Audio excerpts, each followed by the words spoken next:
mais vida com mais qualidade. É isso aí que a gente quer. Só estar vivo não vale a pena. A gente quer viver muito bem. Pois é, hoje nós vamos falar de um assunto importante para todos nós. Quem chegou nessa idade e quem não chegou nessa idade. Segundo o Ministério da Saúde, em 10 anos a incidência de casos de AIDS duplicou no Brasil. Sabe entre que grupo social? Pessoas com mais de 50 anos. Preocupante, né? A vida sexual ativa dessa camada da população, e que é realmente muito bom que isso está acontecendo, mas foi que levou ao aumento de infectados. Para vocês terem uma ideia, em 96 existiam 7,5 infectados por 100 mil habitantes. Em 2006 foram registrados no Brasil, em 100 mil habitantes, 15,7%. Um aumento significativo, não é? É, muita gente perdendo a vida quando ainda podia ter muita vida pela frente. Pois é, e a gente não pode deixar de falar aqui no programa que entre os idosos esse aumento é alarmante. Mais sexo, mais contaminação, se não houver os cuidados necessários. E é sobre isso que a gente vai conversar a partir de agora com uma especialista, com a médica infectologista Sinara Carvalho Nunes. Ela faz parte do Complexo Hospitalar Santa Casa de Porto Alegre e é uma expert no assunto, e a gente vai realmente trazer informações importantíssimas para vocês. Doutora Sinara, um prazer lhe ter no Viva Bem. Prazer. E um grande prazer. E agora eu quero pegar, para a gente começar a conversa, eu dei os dados do Brasil. E no Rio Grande do Sul, o gaúcho, graças a Deus, é muito ativo em todos os campos, né? Ele realmente é muito ativo. O aumento aqui também é significativo nesse caso? Pois é, o que se vê é que na região sul, essa incidência por 100 mil casos, na verdade, é mais alta que em relação às outras regiões do Brasil. E daí, dentro da região sul, a gente tem que se dar conta que Porto Alegre é a que tem maior taxa de incidência. Mas em relação aos idosos, a taxa hoje é de 22 para 100 mil habitantes, e antes era de 7 para 100 mil. Ou seja, idosos, né, acima de 60 anos. Triplicou. Exatamente. Isso, e aí tem o lado bom, que eu como gerontóloga acho extremamente bom como psicanalista, que realmente eles estão ativos sexualmente, mas sem os cuidados, doutora. Pois é, então o instrumento principal na questão de não se transmitir o HIV realmente é o preservativo. O que se vê que dentro desses casos de terceira idade, que seria acima de 60 anos, que se contamina com HIV, na verdade, a maioria são heterossexuais. As mulheres, na verdade, é quase 100% heterossexual. Entre os homens, 50% é heterossexual, 20% é homossexual. E realmente não adianta o uso do preservativo sempre. Pois é, mas aí vem aquela pergunta que não quer calar, que nem eu digo, né? Para essa faixa etária.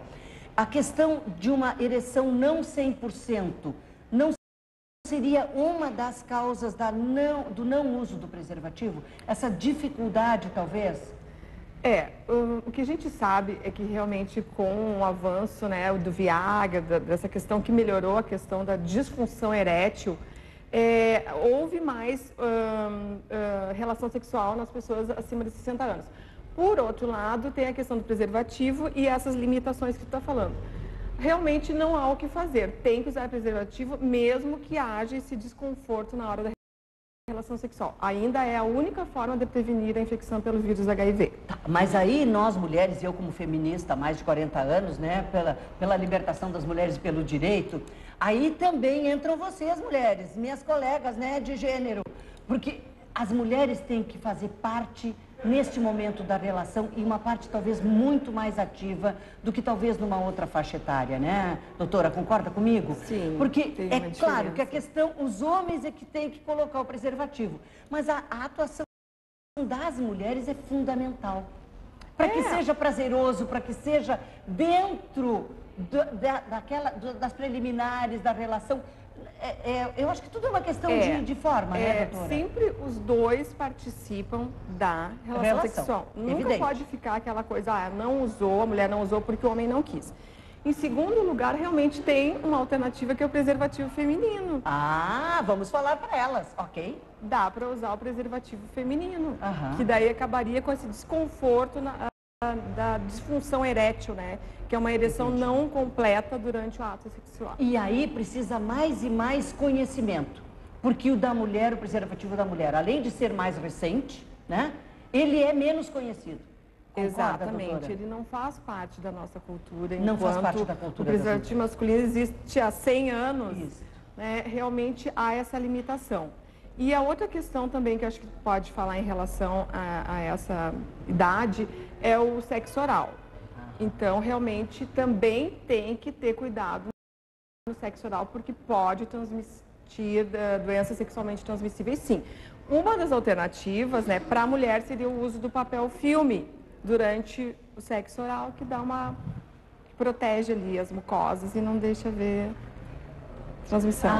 O papel filme é aquele que embala, sabe? Que embala produtos, alimentos, pode colocar lá que daí evita, porque realmente sexo oral também tem risco. Ah, sim. Isso para todas as idades. Todas as Como, idades. como também fazer sexo sem camisinha para todas as idades, Sim, todas né? as idades. Porque os jovens também não estão usando, né, doutora?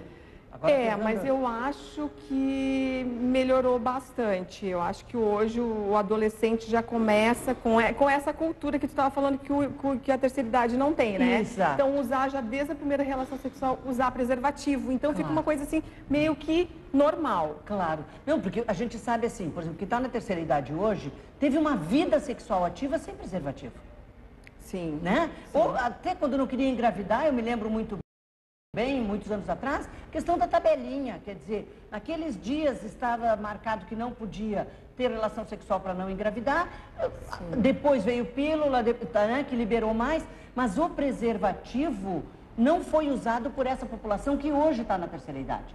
Então, é um começo, é uma educação... É uma cultura... É uma cultura que tem que ser ela mudada. tem que ser voltada também para essa idade. Perfeito. Agora, uma pergunta também importantíssima. A questão de os idosos infectados. A doença evolui mais rápida? A doença é também lenta? Depende de pessoa para pessoa? Bom, é assim, ó, na pessoa que se infecta na terceira idade, Sim. dá para dizer que o impacto e a progressão é pior, né, em relação a quem se infecta entre os 25 e 49 anos de idade. Por outro lado, hoje as pessoas com HIV vivem normalmente. Então, eu, por exemplo, trabalho com HIV há 15 anos, então eu acompanho pessoas, né, há 10 anos. E elas estão envelhecendo comigo, né? Estão super bem, só que elas se infectaram, né, digamos assim, antes. Mas quem se infecta realmente acima dos 60 anos tem uma progressão mais agressiva, digamos assim, que quem se infecta entre os 25 e os 49. E isso em função de um organismo já todo envelhecido? É no conjunto? Porque é o conjunto da máquina. Sim, né? como porque tudo, nós somos uma as máquina. nossas células, né, elas vão tendo essa degradação ao longo do tempo, né, de diferenciação, enfim. E realmente o sistema imunológico da terceira idade é diferente de um adulto jovem. Embora a medicação, o coquetel que a gente pode chamar, né, quer dizer, seja o mesmo. É a mesma, então, como eu disse, eu tenho pacientes de 60 anos, de 65, que inclusive já têm há mais tempo e eles têm vida normal, usam o coquetel, que é formado por 3 medicações, vida normal. Né? E a senhora nota, doutora, a questão da mudança, já uma mudança para melhor nos hábitos para a terceira idade? Ou ainda temos muito que trabalhar? Mudanças em que sentido? De mais uso do preservativo de um ano para cá, esse acompanhamento mais recente para essa faixa etária, está mudando? É difícil falar, porque realmente daí teria que ter pesquisa, né? De E não comportamento, temos ainda. exatamente, para ver até que ponto, né, o preservativo já está incorporado nas relações sexuais, o uso, as dificuldades em usá-lo, enfim. E também na terceira idade o que se nota é que em função de até, e graças a Deus existem muitas atividades para a terceira idade, muitas viagens, bailes, qualquer clube tem semanalmente o baile da terceira idade. Quer dizer, as pessoas da terceira idade também estão trocando de parceiros e de parceiras. Isso seria um motivo de aumento? É que o que eu vejo em relação à terceira idade é que com esse aumento da expectativa de vida nossa, né, que hoje é 80, 100 anos... Graças a Deus, eu vou até os 105. Então, quem tem 60 anos não é mais aquela pessoa que não tem mais expectativa. Claro. Quem tem 60 digamos, a mulher de 60 é a mulher de 40 a 30 anos atrás. Por isso que a gente diz assim, só tem 60. Então, na verdade, a gente diz, né? Só tem 60. Isso faz parte da evolução do ser humano. Então, com isso, as atividades, os estímulos, os prazeres, os lazeres vão ser os mesmos no adulto jovem. Claro, vão aumentar. E isso é gratificante. Sim. Isto é gratificante. Isso acaba com essa coisa que antes a mulher de 40 anos, já está no fim, né? Já não tem... Hoje, chegou nos 50, ficou melhor ainda. Exatamente. Né? Exatamente. E essa mudança foi rápida. Para melhor, né? Sim, para melhor. Para homens e mulheres. E aí, claro, é só se adequar em relação às coisas que circulam no ambiente, inclusive o HIV, né? Para aproveitar melhor isso tudo. Claro. E a questão também, a gente, nessa faixa etária, mulher também é transmissora. Sim. Não existe essa premissa de que homem que se infecta pelo HIV é homossexual e que mulher não transmite para o homem, tá?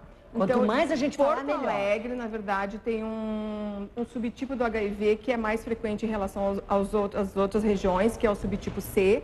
E o subtipo C, ele está diretamente associado à transmissão vaginal, né? Tanto na mulher quanto da mulher para o homem. Então, realmente, o risco dá para dizer, o mesmo da mulher para o homem e do homem para a mulher. Ah, ok. Nós vamos a um pequeno intervalo e nós já voltamos. A gente só está na metade do programa e vamos continuar trazendo mais informações para que a gente tenha mais vida com mais qualidade. Estamos voltando com o nosso Viva Bem de hoje. O nosso contato é direto. Vocês em casa e a gente aqui fazendo o programa. Nosso telefone 32 30 15 32 e o nosso e-mail vivabem@tve.com.br. Hoje vocês já notaram, a gente está de novo na Casa de Cultura Mário Quintana. Esta casa maravilhosa do nosso poeta, né? Esta casa de grandes movimentos nesse momento. Se vocês ouvirem barulhos aí de fundo, é porque essa casa está em movimento e continua mesmo na hora da nossa gravação. Isso é muito bom.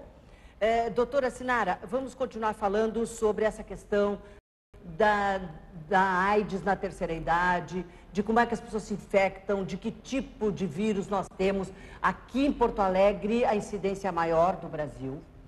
Na região sul, a incidência subiu assustadoramente, diria eu, como gerontóloga. Então, vamos ver assim, esses cuidados, né? Quando é que a pessoa tem um alerta? Que tipo de observação, homem e mulher, para ter um alerta? Será que eu estou contaminado? Então, acho que a questão quando houve não uso de preservativo numa relação, sempre é bom já fazer um anti-HIV, que é o testezinho, né? Que está disponível na rede pública, para saber o que está acontecendo.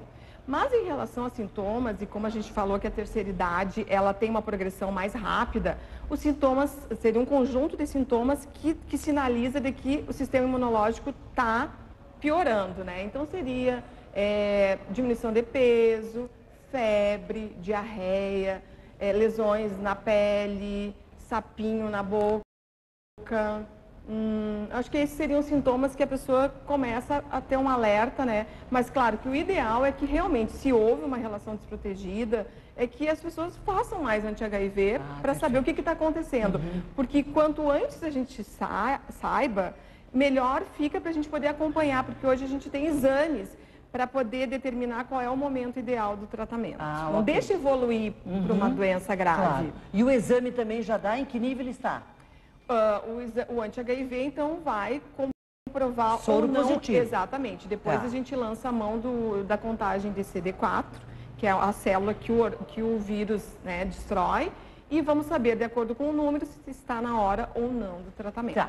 Me chamou a atenção que a senhora falou no tipo C, que é a relação vaginal, e que é a incidência maior aqui também, né? E que também é a forma de relacionamento sexual mais comum, né? Sim. Então, vamos falar desse tipo C e depois falar do tipo B também? Sim. Qual é a diferença de...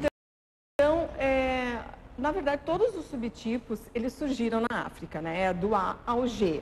Mas o que aconteceu e o que se vê é que esses subtipos, eles se classificam e estão dentro de determinados setores de exposição. Então, por exemplo, no Brasil, nos Estados Unidos, por exemplo, o subtipo B está entre os usuários de drogas e homossexuais. Pegando aqui Porto Alegre, que a gente sabe que houve um aumento do subtipo C, que provavelmente veio direto da África pelos portos.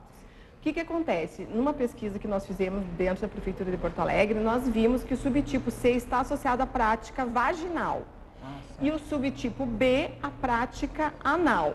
Talvez isso até explique por que há esse aumento do número de casos em Porto Alegre, que é um número crescente. E nesta faixa etária? Em todas as faixas etárias, né? Também, tá. E também a outra questão que se puxa é que assim, no início da epidemia era tipo 15 homossexuais para um hétero. Hoje há uma proporção de 2 homossexuais para um heterossexual. Então a gente vê que talvez o homossexual tendo se protegido, né, pelas campanhas, o heterossexual ficou livre e até nessa questão, homem não pega de mulher. Então, na verdade, o subtipo C, ele está dentro dos heterossexuais, né, mais especificamente da prática vaginal.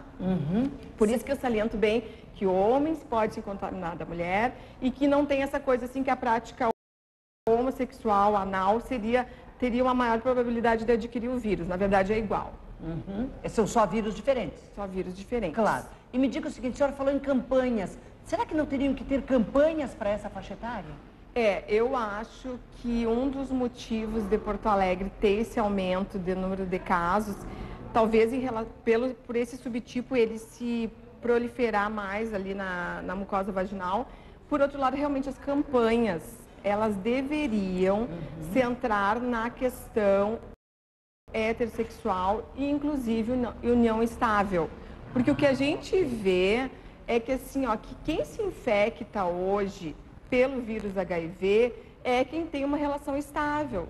Porque quem tem a relação eventual, essa pessoa vai usar o preservativo. Sei lá, a menina vai sai à noite, né? Ela vai usar, o homem também. Perfeito. E no momento que a pessoa estabelece uma relação estável, não, agora a gente não precisa, porque agora, né, um confia no outro. E é aí que acontece a infecção pelo vírus HIV. Então, realmente, as campanhas deveriam reforçar mais essa questão. Acho que não adianta, o preservativo vai ter que usar sempre. Claro, claro. Então, fica muito explicitado para nós aqui dos diferentes tipos. E eu fiquei curiosa, vai até G. Então, assim, nessa classificação, todos surgiram, realmente foi esse contato do chimpanzé lá na África, né, com o homem. E então era do subtipo A ao G. Só que realmente depois esses subtipos, eles foram para determinadas, como eu disse, né, categorias de exposição, né? Então, na África, por exemplo, predomina o subtipo C, que são milhões de pessoas infectadas, né? E associado à prática vaginal, enquanto Estados Unidos é o B, homossexual, usuário de drogas.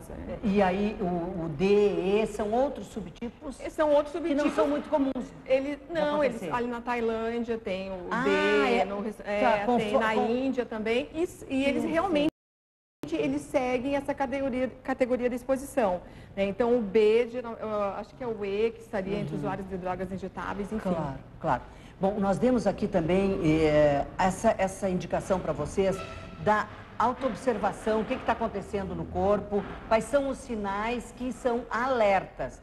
Ninguém aqui está fazendo alarmismo para que as pessoas, né, realmente fiquem preocupadas em demasia. Mas sendo um alerta desses sinais que a doutora falou, se busca no Sistema Geral de Saúde? Hoje, o teste anti-HIV, ele não é que nem 20 anos atrás, que precisava daquele consentimento, a pessoa tinha que tomar ciência.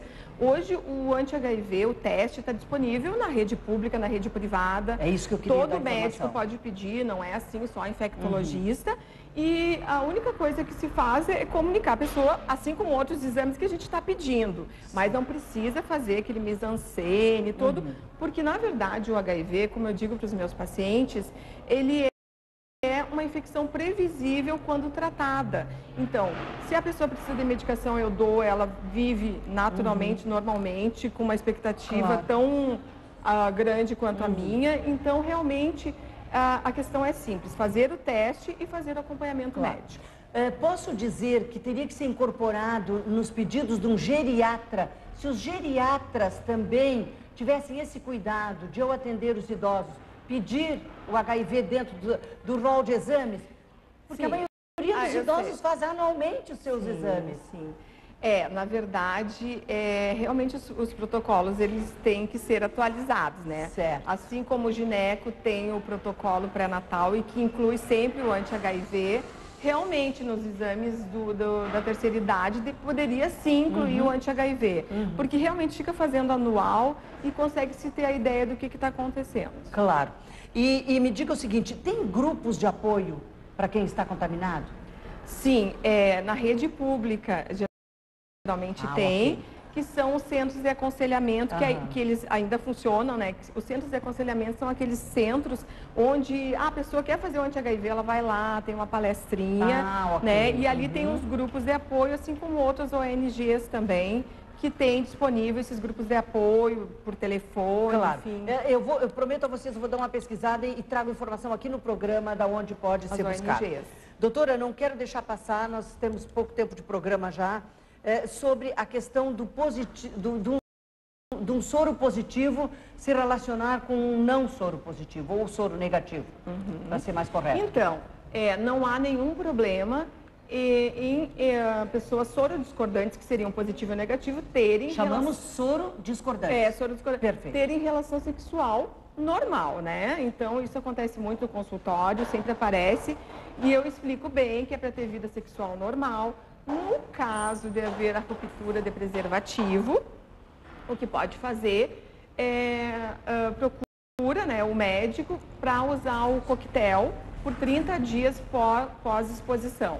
Né? Isso está disponível, está dentro do consenso de terapia antirretroviral do Ministério da Saúde. Então, se acontece isso, o parceiro, a companheira, o companheiro, enfim, poderá fazer uso do coquetel por 30 dias. Certo. E esse coquetel, para quem é soro positivo, é para o resto da vida? Para quem é para o resto da vida. Então, realmente, já houve várias pesquisas querendo interromper em algum momento e depois voltar com o tratamento. Por isso que eu me perguntei, porque eu andei lendo, vão interromper, mas não. O uso realmente, no momento que a gente estabelece que tem que começar a usar, o paciente vai usar para sempre. Não tem, porque o vírus, ele está ali. Né? Ele realmente reduz a concentração com o uso do coquetel, ele destrói o vírus do coquetel, né? Mas ele está agindo na corrente sanguínea. Só que o vírus, ele se esconde em outros locais do organismo que a medicação não chega. Então, não há como erradicar o vírus, acabar com ele no organismo com o uso dos antirretrovirais. Por isso, tem que manter sempre os antirretrovirais. E tem possibilidade, já no final do programa, tem possibilidade de uma vacina? É o que está se buscando há muitos anos. Eu diria que a infecção pelo HIV, que começou há 30 anos nos Estados Unidos, aqui no Brasil 20 anos, ela já evoluiu muito, como a gente falou durante o programa, que as pessoas vivem muito bem. Né? E realmente há muita pesquisa, né, em relação ao HIV, a vacinas. Eu acredito, como já avançou em relação ao tratamento, eu acho que pode-se chegar a uma vacina, sim. É um processo, é uma caminhada. Exatamente. Vamos continuar nessa caminhada. Exatamente. Doutora, eu lhe agradeço muito essa entrevista. O nosso programa ganhou muito em qualidade com esses esclarecimentos que a gente pode trazer para a população em geral, né? De que os serviços estão à disposição. Não esqueçam do nosso telefone 3230 1532, o nosso e-mail vivabem@tve.com.br. Mas a senhora tem algum telefone que a gente possa dar para informação? Bom, eu atendo, né? Certo. 3.214, 8.000. 3.214, 8.000. 8.000. Que é a Santa Casa. E também tem na prefeitura, né, que é o 3289 4051. 89 4051. Que é onde tem atendimento para HIV na rede pública. Então, olha aqui, ó. Tenho 3214 8.000, 3214 8.000 ou 3289 4051 para informações. Doutora, vamos terminar esse programa de mãos dadas? Porque de mãos dadas a gente resolve os problemas com muito maior tranquilidade. É isso? Porque o problema não é ter problemas, é o que eu faço com os problemas que eu tenho. Nós agradecemos a audiência e viva bem, que a gente merece. Obrigada.